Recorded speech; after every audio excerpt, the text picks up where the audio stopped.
gentlemen, we are back on.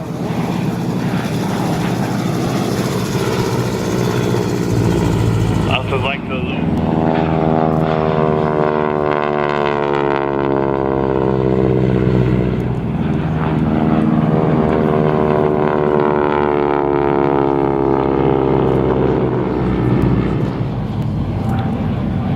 Here comes Rob Gilman in that beautiful BT-13. 80 hours on the airframe since 1942.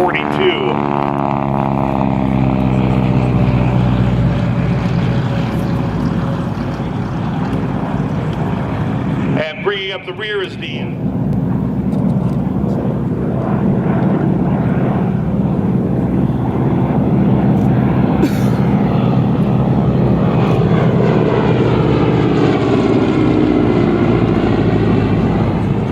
Fighter pilots to the North American AT-6.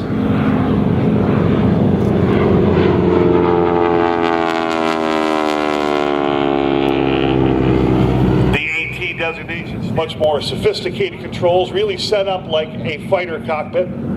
Could also be equipped with a couple of machine guns and a gun camera, bomb rack fittings.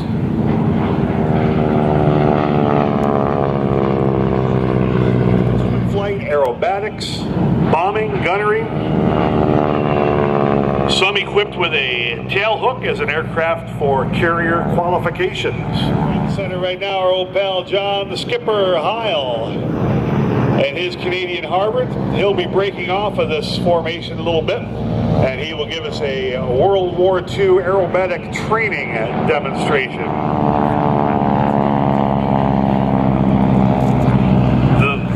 Valiant BT-13 powered with the 450 horsepower Pratt & Whitney R985.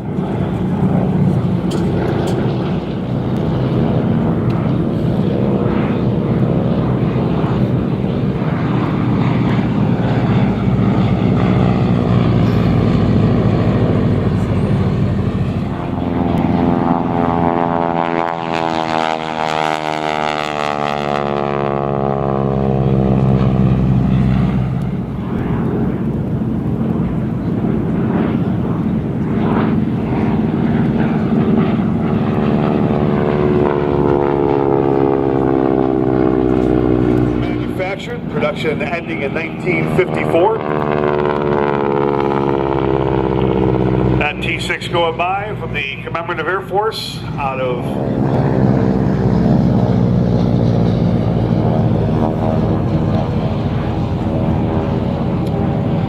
we're also calling for all of our veterans, military personnel. It is time to gather up here at the announcer's stand. All of our veterans, our military personnel.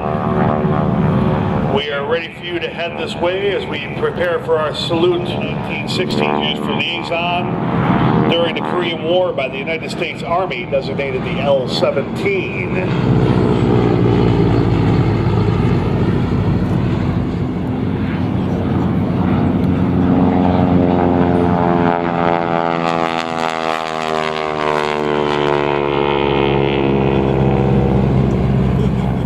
So hopefully the numbers of these airplanes will continue to increase.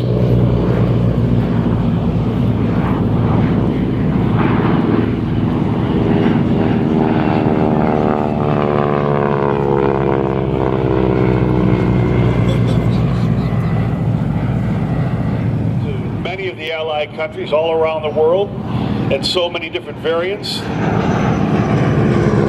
Type of aircraft that is known all around the world. Rob Gilman in the Vultee BT-13. Rob, a familiar pilot here at Geneseo for many, many years.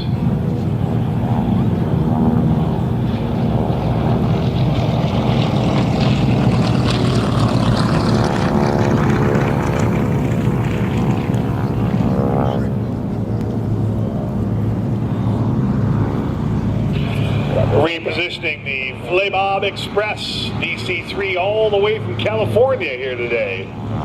Gotta get him a new parking spot. Great to have the Flybob Express on the field as the T6 Texans, SNJs, Harvards begin to recover.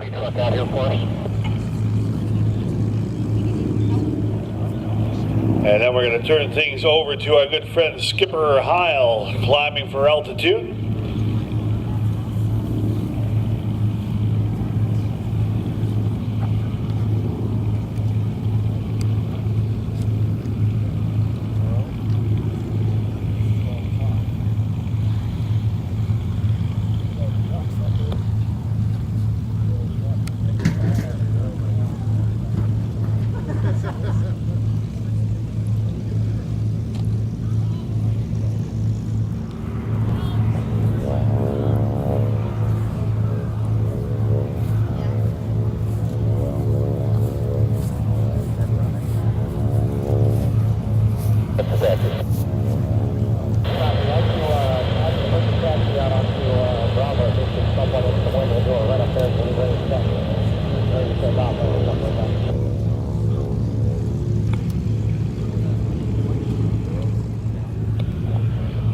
Behind it to the south, the skipper holding with his Canadian Harvard. He'll be taking solo skies next. Touching down again, this is the Buffalo chapter of the Commemorative Air Force based out of the Akron Airport, Akron, New York. Not too far, a little north and west from here.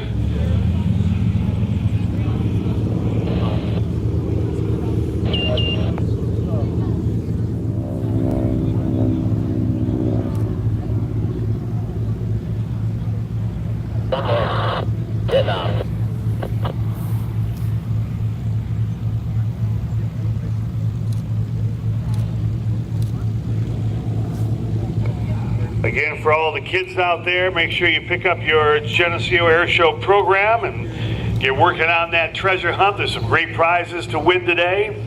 We'll pull the winning drawing at 3 p.m. in the Quicksilver Mustang.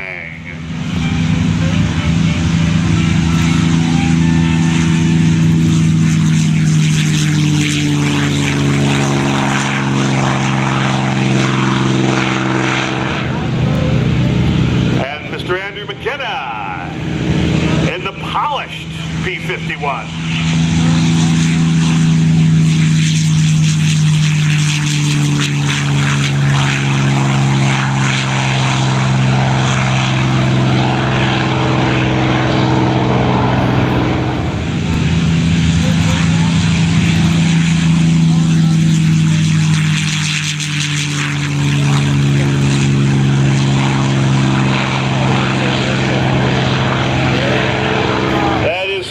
Noise, is it not? Sounds of the rolls.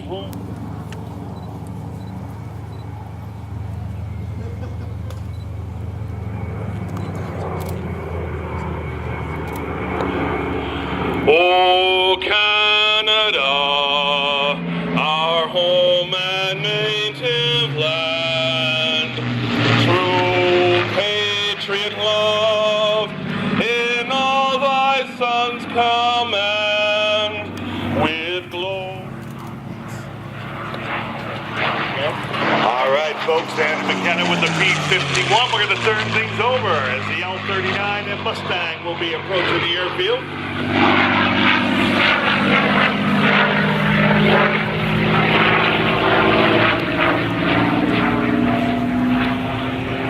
Andrew McKenna at the controls of the P-51 today. They'll give you a couple of little aerobatic maneuvers and then form up with the L-39 jet.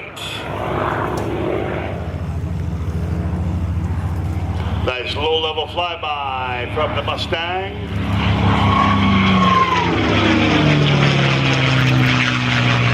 With a precision 4-point roll.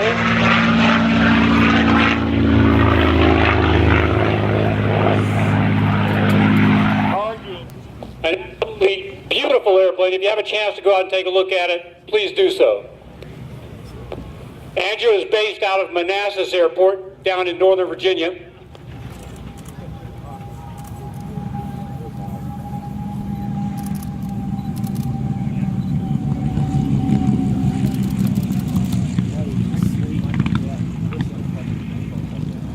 And ladies and gentlemen, I'd like to... And coming in for a flat left to right pass, Crunchy in Vandy 1.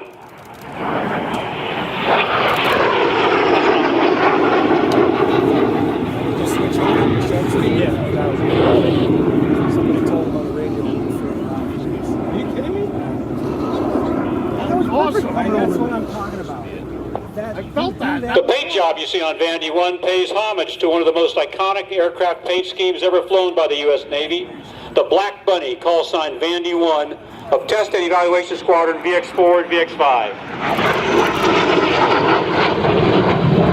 This paint scheme has been seen on the F-4 Phantom, the F-14 Tomcat, and most recently on the F-18 Super Hornet. Flight team emblems. Please come by and make a donation. And get your cameras quickly ready. A slow banana pass, left to right. Vandy 1 and Crunchy.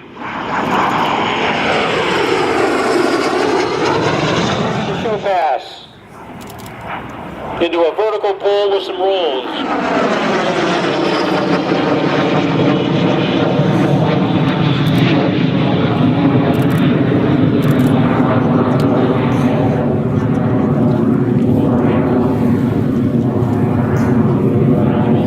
Our pilot, Mark Crunchy Burgess, has over 3,600 hours total flight time. And from the right, watch as Crunchy performs a Cuban 8 with rolls on the down lines. He'll pull up, reverse, head back downwards, and roll.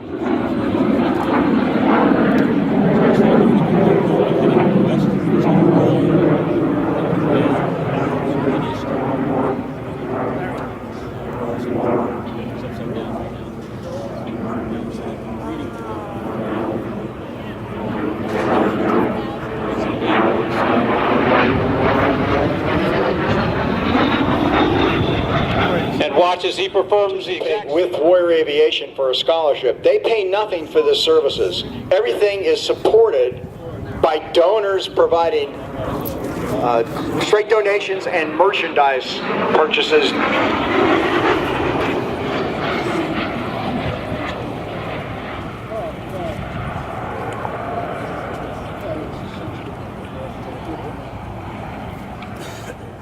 I figured another way in. There's no other way in. That's something to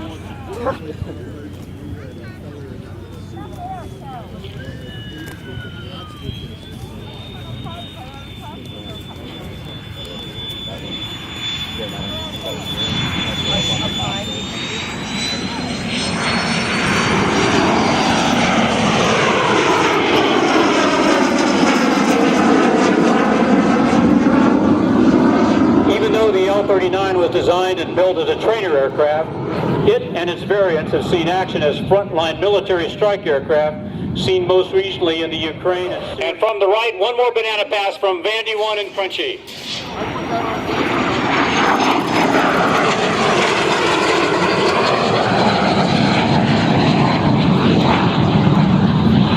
And on behalf of the Director of Flight Operations, Pat Marsh, Matt Blush, Frank Mendich, Gary Velasco, and myself.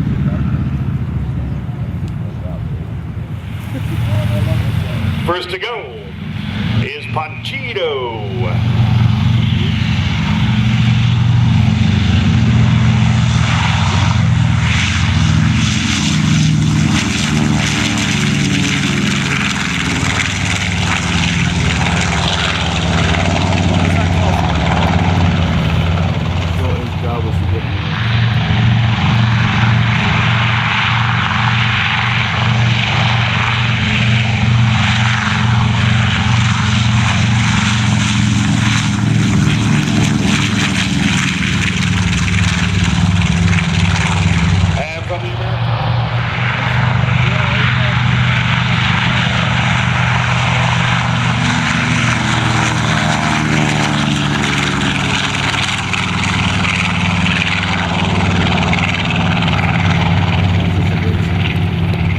B-25 taking off, the oldest flying B-25 in the country. Avenger.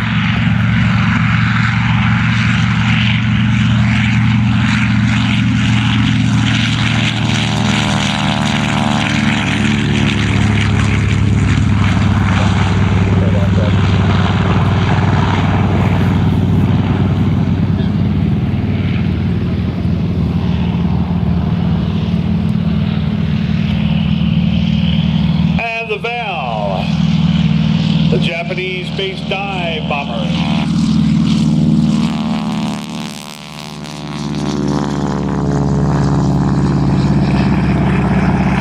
This is a replica of the Japanese Valve, one of 9 Vultee BT-13s that were converted and flown. So the first bombing run consists of watermelons. Won't be much to eat after this, I don't think.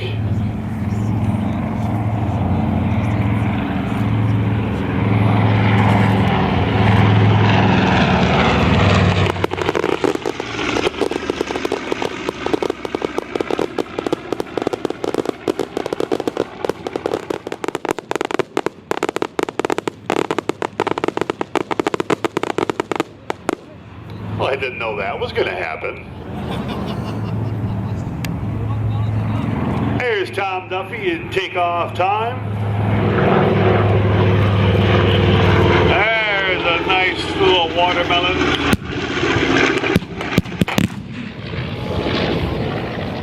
And from the American Air Power Museum mishap.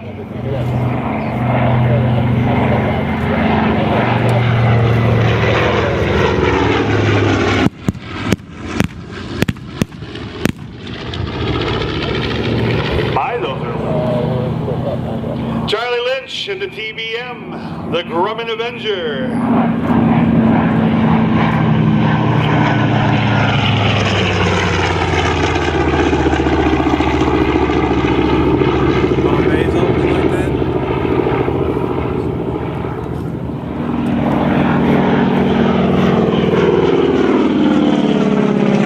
Probably the most important of the Japanese dive bomber, even though it was considered obsolete by the time it was used on those initial raids at Pearl Harbor. Airport traffic, stand on 8855 hotel at 3 miles.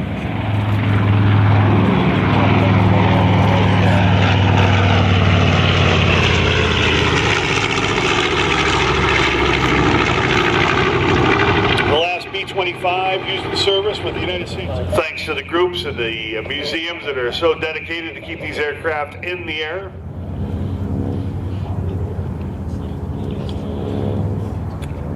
Tom Duffy, approaching now with takeoff time, has a beautiful collection of World War II aircraft and is a major benefactor and contributor to the Millville Army Airfield Museum in Millville, New Jersey.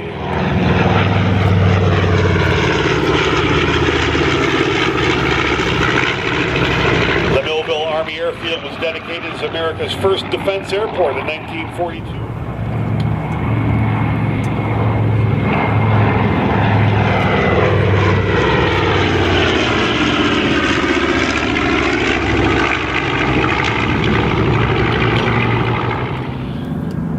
Avenger now winding up that big Wright Cyclone, 1,350 horsepower.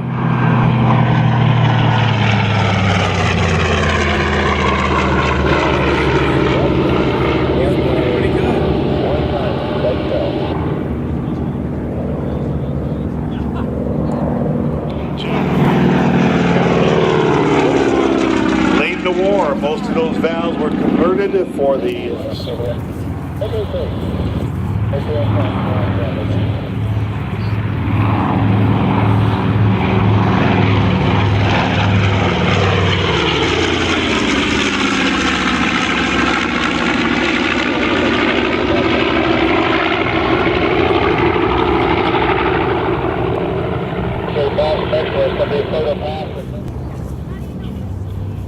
B-25's maximum speed of around 275 miles per hour. That's flat out. Quite a range, well over 1,300 miles range. Empty weight of 19,000 pounds. Maximum takeoff weight 35,000 pounds. You can load these bombers up.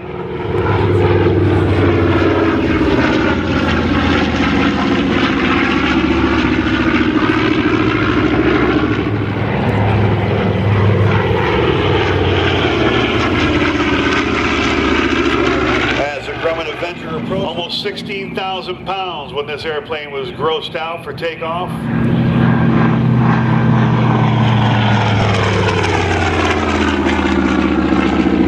December of 1943, Grumman had built about 2,200 of those airplanes, and then it was turned over to General Motors down in New Jersey. Ready, folks, from your left.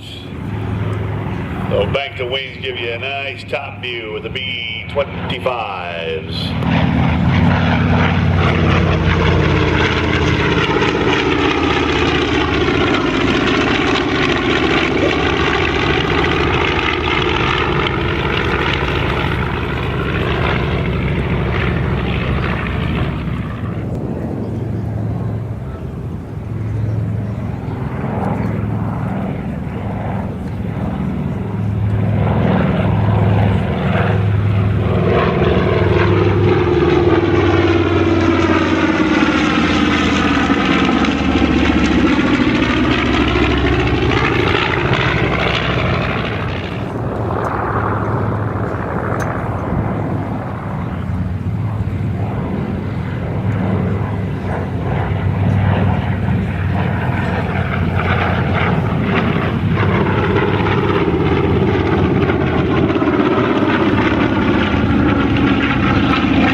With the TBM Avenger.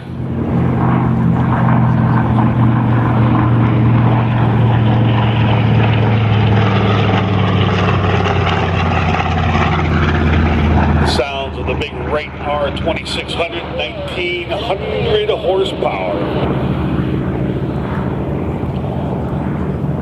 Out of Hummelstown, Pennsylvania.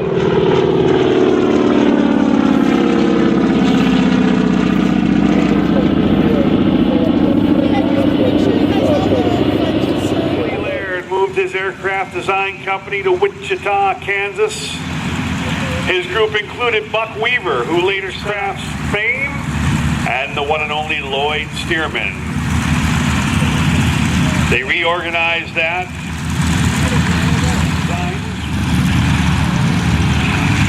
Stearman moved out to California, then came back to Wichita in 1927. Grade biplanes, culminating in these versions, the PT-17, the PT-13, the N2S, depending on who was using them and what the power plant was. Planes at the Havilland Chipmunk. Two-place tandem seat training airplane. And right behind, the Fairchild PT-23.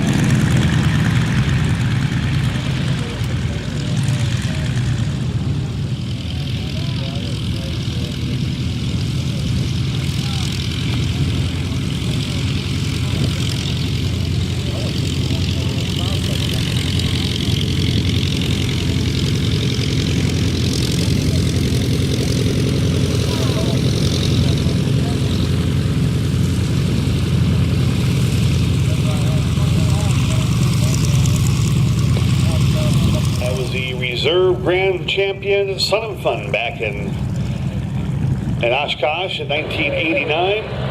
His name remained on this airplane. Although it's always known as a Stearman, it's actually a Boeing aircraft. Boeing Aircraft Company had taken on the Stearman division of United Aircraft. You can follow all of that.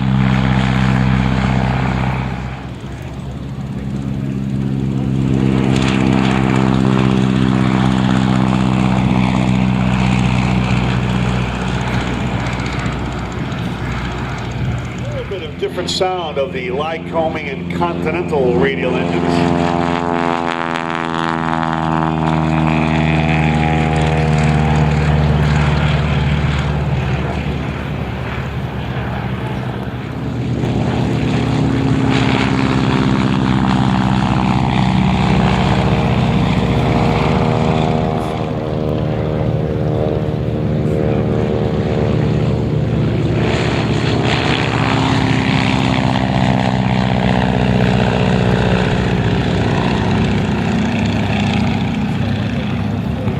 To go, the de Havilland Chipmunk, low-wing, single-engine monoplane.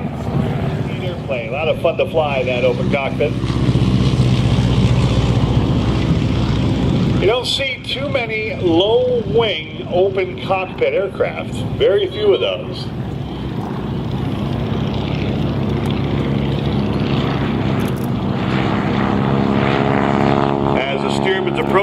1940, Stearman Boeing had a $5 million contract to build these airplanes. The Boeing Stearman Cadet.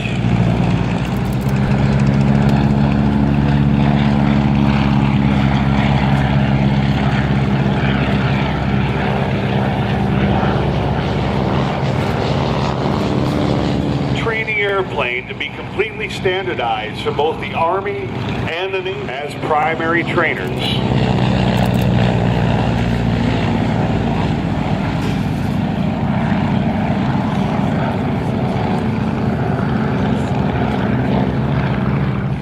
And although it's a Fairchild aircraft, most of them were built by the Howard Aircraft Company under license.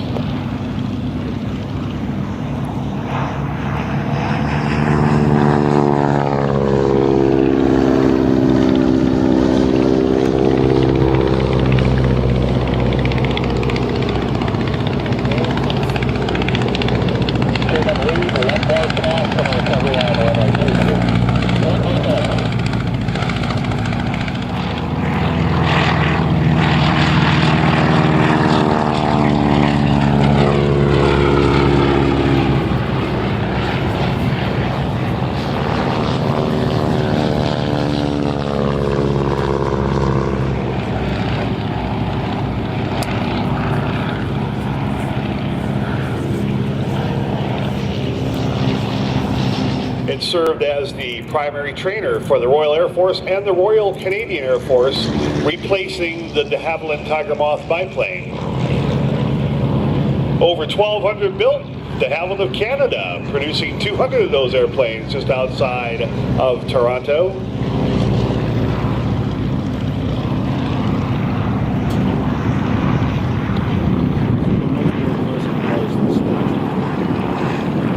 Oh yeah.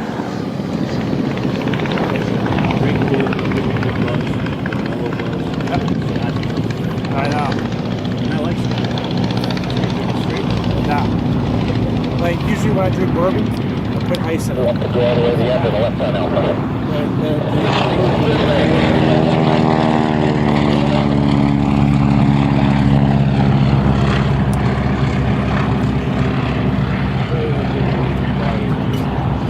That's good.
To all the veterans that are here today and who are currently serving our country.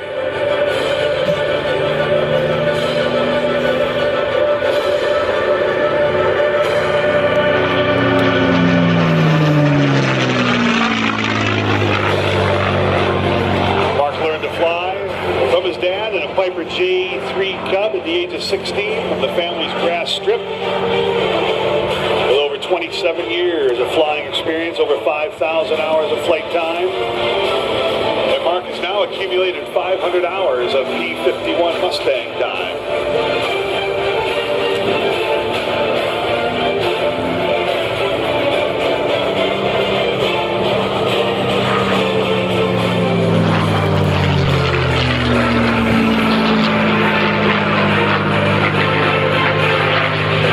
Performing a 4-point roll as he climbs up for altitude and will come down and finish off the remaining 2 points. In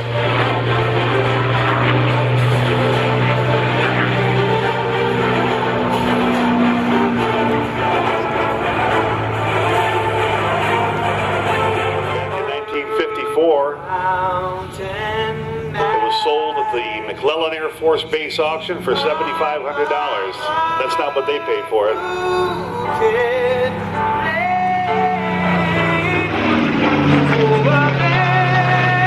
There's our 4-point roll.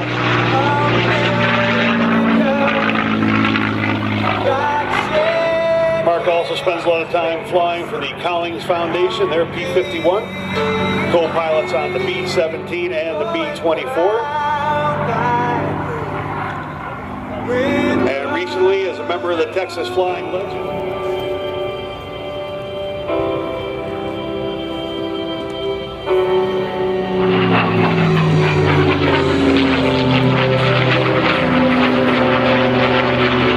had a nice inverted pass.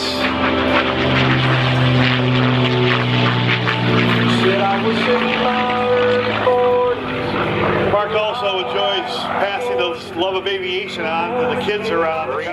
Business to be in, for the most part. Now the 8-point hesitation roll.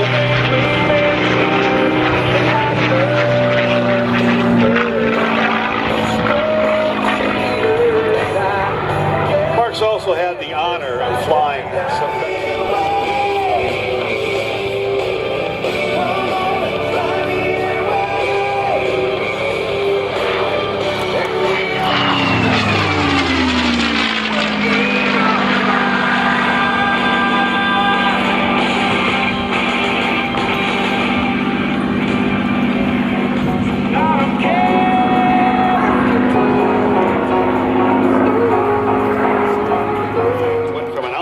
Concept to a completed prototype, the 100-day fighter.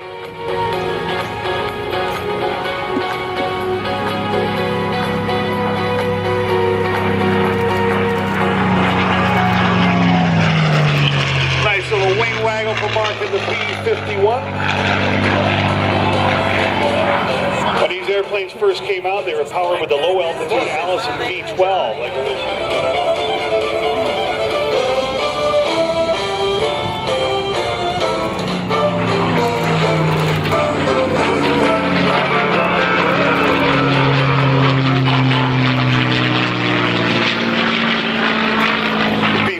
Mustang, the highest scoring U.S. fighter in World War II, over 14.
Victory roll against a beautiful Geneseo Valley sky.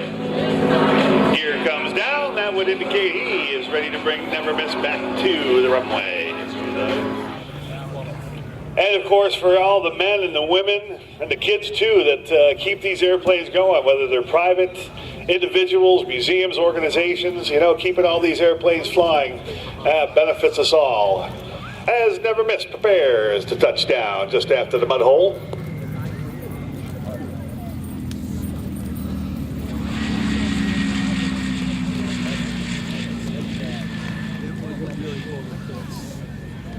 Oh yeah. Rather nicely done, I must say, by the Never Miss Mustang.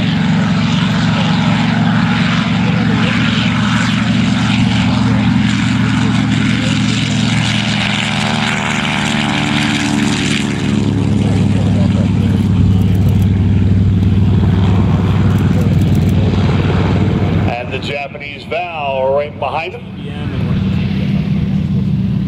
TBM was GM. TBF was Grumman. Are there anyone like Terry's dad? Grumman Wildcat.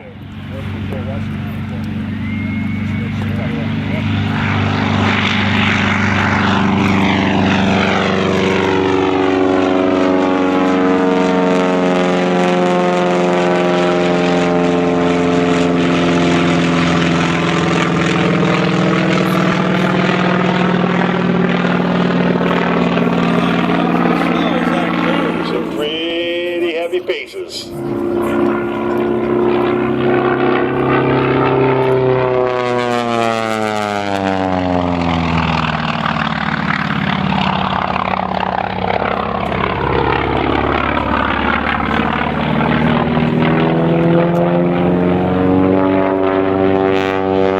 and over the top, right side up, then taking it back on up the other side.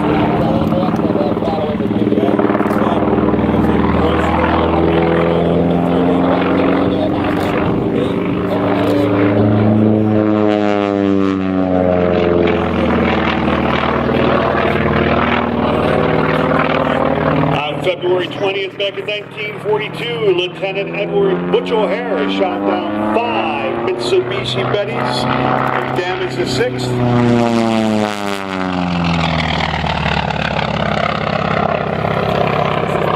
He became one of the first United States aces of World War II, received the Medal of Honor, flying the Grumman Wildcat. Do you know Butch O'Hare was the son of an attorney that worked for Al Capone? Interesting little side note I always thought.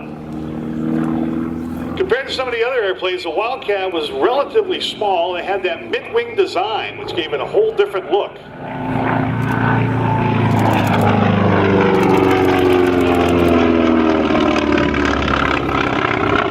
Greg performing a very slow roll.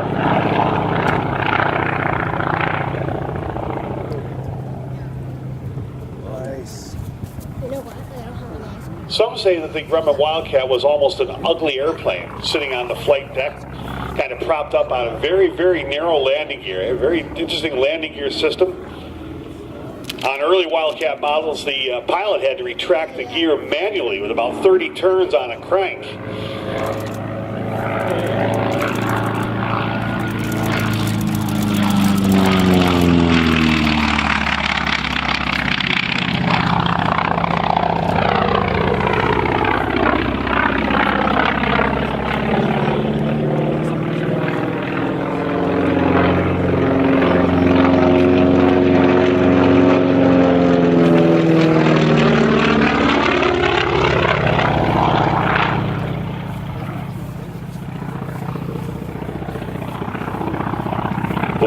Also had a 7-to-1 kill ratio over the enemy aircraft.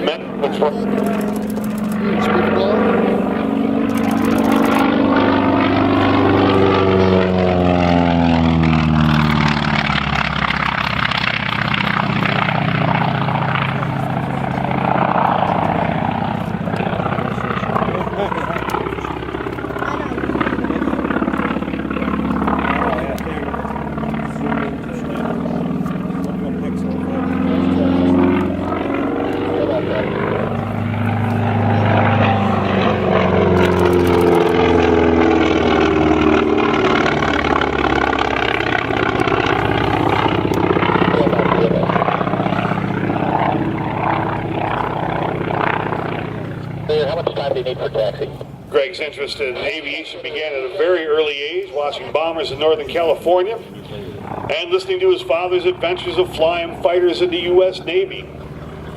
Greg started flying back in 1982 in a J3 Cub. Traded that for a Starduster so he could pursue aerobatics, then an AT-6, and now the Grumman Wildcat.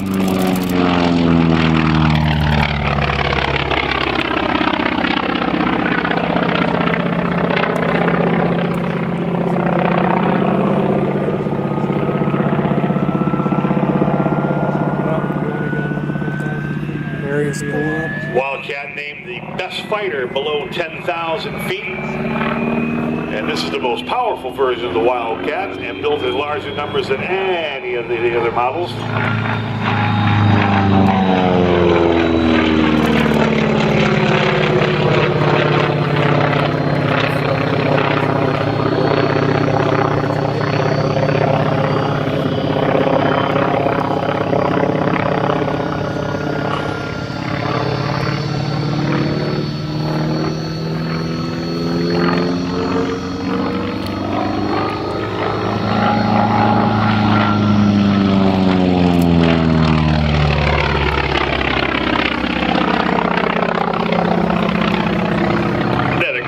Sounding engine.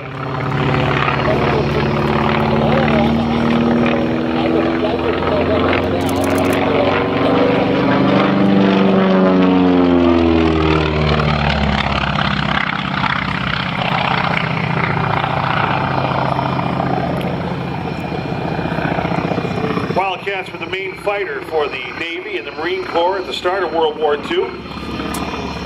And fought in all the major battles, including Wake Island, Guadalcanal, and Midway, and then replaced by the Grumman Hellcat.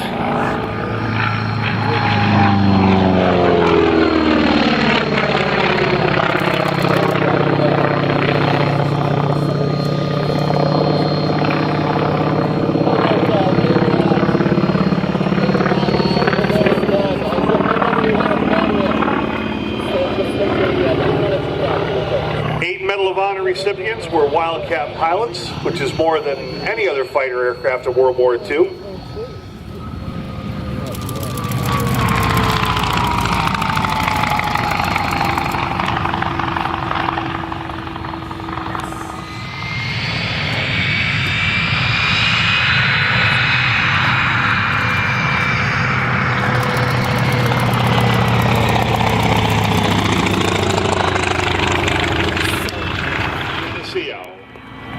While the Harrier certainly is.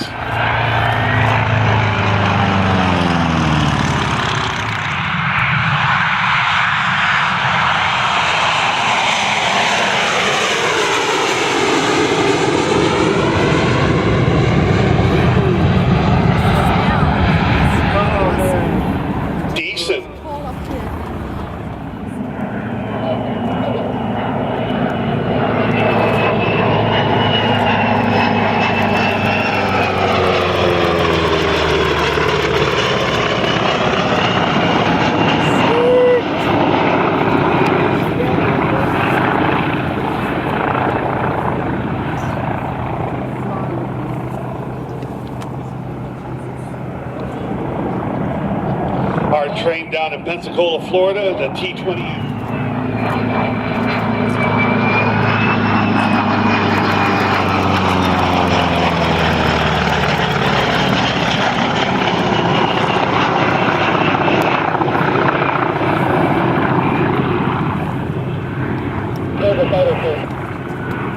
Receptor.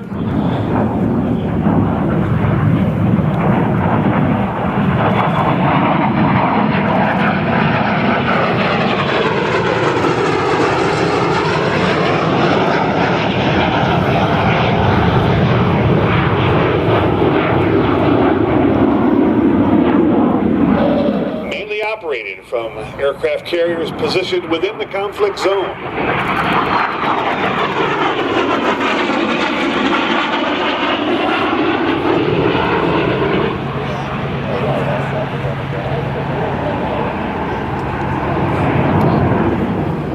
The use of the Harrier in the Falklands War was its most high-profile and successful. England had already sold them. England had already sold them. The Arts got it spooled up here for a high-speed pass. I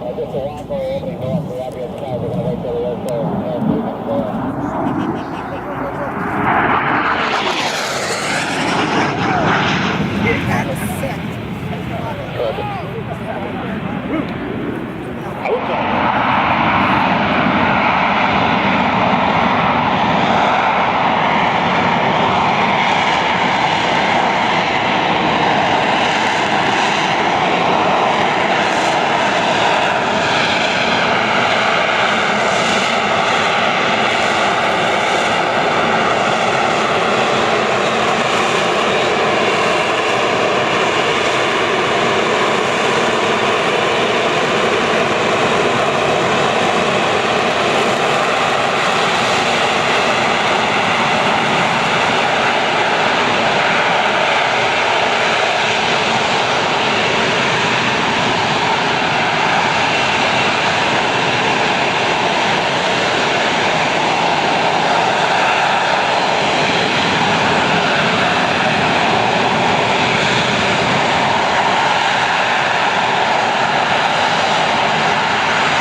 It's almost unbelievable, like it shouldn't be able to be done, to hover and then go to that speed like that. We're going to tow it on in because with the soft grass and heavy loads on the landing gear, you notice it has 2 main landing gear on the fuselage and then 2 outrigger gear on the wingtips.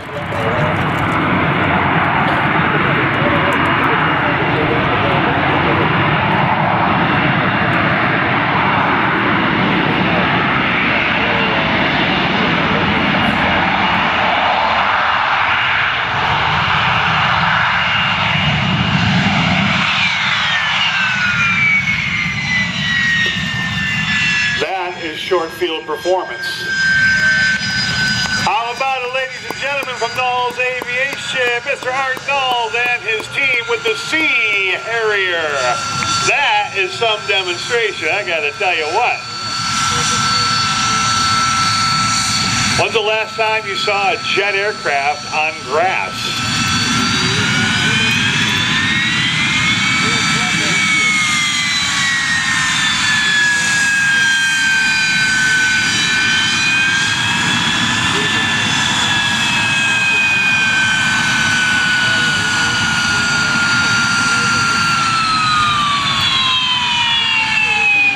Wait till he spools on down before you give him a round of applause, folks. Let him spool that down a little bit.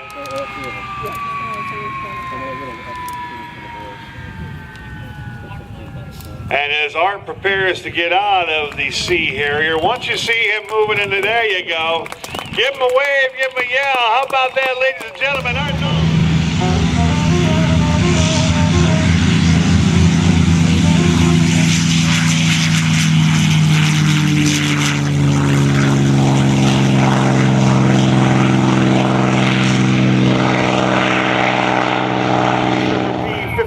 Next is Mr. Andrew McKenna in his recently acquired P-51 Mustang.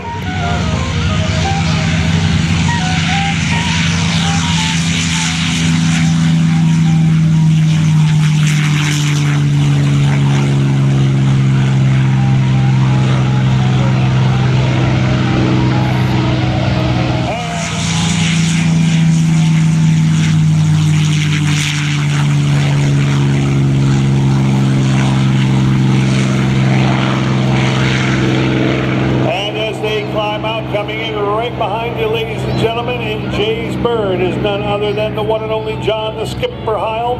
Started flying way back in 1970 as they fly the legendary Missing Man formation, paying tributes to all of the aviators who have lost their lives in combat over the years. 3 Mustangs, here they are.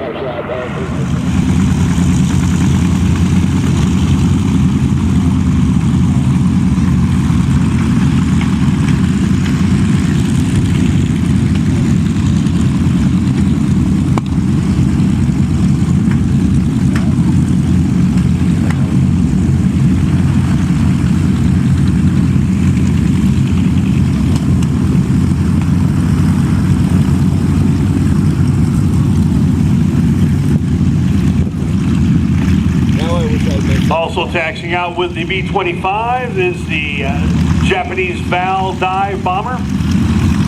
This is actually a converted Vultee BT-13 made to look like a Val, very accurate actually. This was made for the movie TORA. Back in 1968, that was a Star airplane in that movie.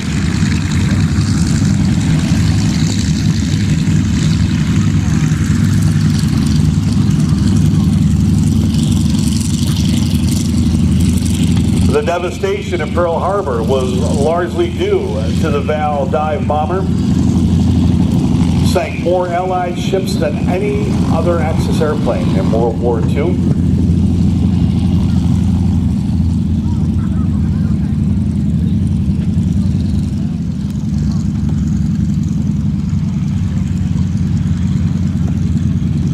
Yourself well hydrated throughout the day. can come and go. If there's something that's starting, you can come in for 5 minutes and then leave. Make sure you swing through the vendor area, the reenactor tents over there. Great group over there reenacting the days of World War II, very authentic. They also give you 2 tickets to bring in a guest. You just can't bring them in during Memorial Day weekend or Labor Day weekend. And it looks like Panchito. You have nothing going on.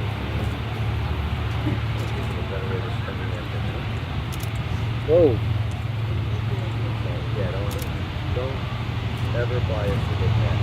Next time you go to the park, you get a pass. Never go down.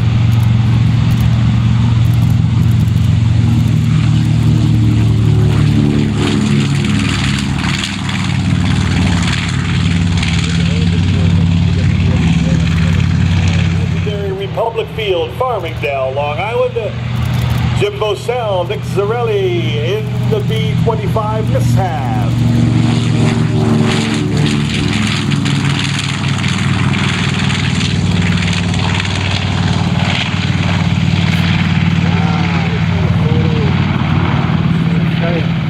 That B-25 taken off is the oldest flying B-20. Was assigned to Air Training Command back in 1948 and remained there until 1954.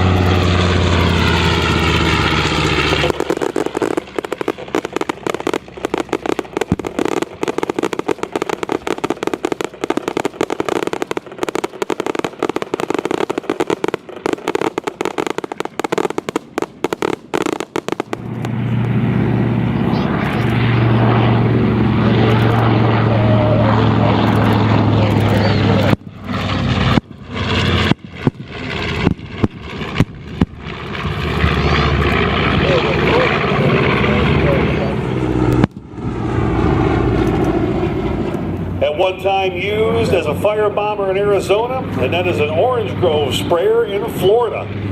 Now back in its warbird configuration the way we like to see it.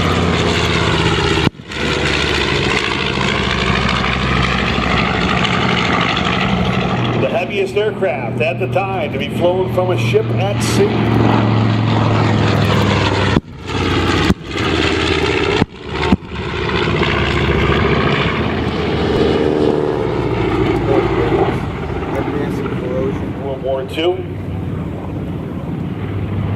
The last B-25 in service was with the United States Air Force as a VIP transport. He retired in 1960. A range of well over 1,300 miles.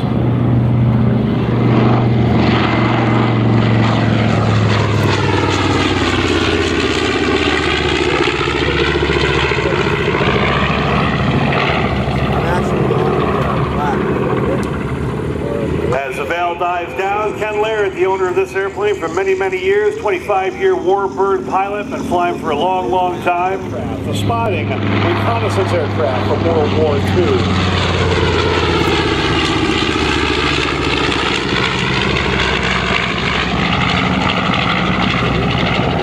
The Auranga L-16.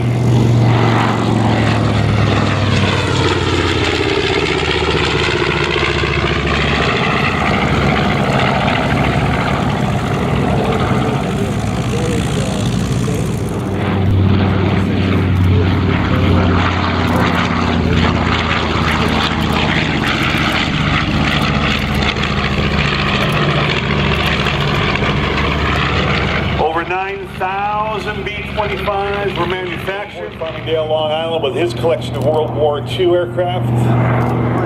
And the Mishap, one of their flagships, indeed.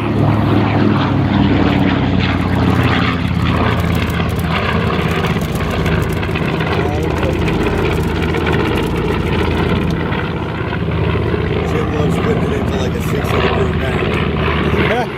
And from your right, the Japanese. B-25 Panchito to your right now on final approach and touching down. Grab some grub. What's that? Grab some grub. Yeah. Again, if you ever want to get some flight time in a B-25, the Delaware Aviation Museum down in Georgetown, Delaware, they've got a nice program. B-25 pilot in command, second in the command. You can spend your money on something worse than that.